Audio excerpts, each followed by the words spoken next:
Ingat 5 perkara sebelum 5 perkara. Sihat sebelum sakit, muda sebelum tua, kaya sebelum miskin, lapang sebelum sempit, hidup sebelum mati. Assalamualaikum warahmatullahi wabarakatuh. Nama saya Muhammad Nabil bin Muhammad Saleh. Saya merupakan pelajar ijazah sarjana muda muamalat di UiTM Shah Alam. Baiklah, pada video kali ini saya akan berkongsi kepada anda semua tentang ingat 5 perkara sebelum 5 perkara. Apakah benda 5 perkara ini? 5 perkara ini ialah yang telah diwasiatkan oleh Nabi kita SAW, iaitu yang pertama ialah waktu ketika kita muda sebelum tua, sihat sebelum sakit, kaya sebelum miskin, lapang sebelum sempit, dan yang terakhir ialah hidup sebelum mati. Okey, kita masuk kepada poin yang pertama, apa yang kita faham tentang muda sebelum tua.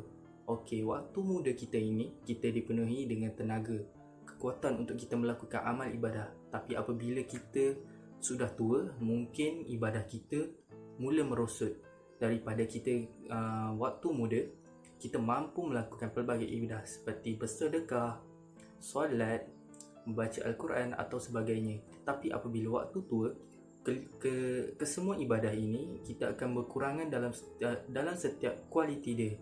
Seperti contoh, ketika tua, kita sudah tidak mampu untuk bertenaga melakukan amal ibadah yang berat seperti solat tahajud malam setiap hari ataupun solat sunat tasbih yang paling berat bagi kita untuk melakukannya. Okey, seterusnya ialah waktu ketika sihat sebelum sakit. Sihat sebelum sakit ini ialah waktu ketika kita sihat, kita mampu untuk melakukan semua perkara. Kita boleh makan, kita boleh minum, kita boleh tidur. Tapi apabila kita sakit, kita tak mampu dan kita tidak selesa untuk melakukan sesuatu ibadah itu.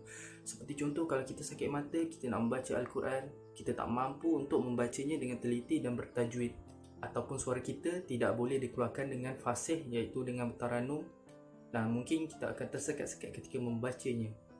Okey, masuk kepada poin yang ketiga ialah waktu ketika kaya sebelum miskin, yang mana pada waktu ini seseorang itu yang mempunyai wang atau mempunyai tenaga. Yang kaya dimaksudkan di sini tidak semestinya merujuk kepada wang, iaitu wang ringgit atau apa yang berharga untuk kita. Dia lebih kepada umum, iaitu tenaga ataupun harta kita yang kita boleh infakkan kepada jalan Allah Subhanahu Wa Taala. Okey, bila mana Allah tarik sikit nikmat kita, nikmat harta atau nikmat wang itu, maka kita tidak akan mampu untuk menginfakkan pada jalannya. Daripada itu, kita sedar bahawa Allah Subhanahu Wa Taala telah murka terhadap kita kerana kita telah berlaku kedekut. Okey, masuk poin yang keempat ialah waktu lapang sebelum sempit. Ini adalah perkara yang ramai manusia sia-siakan.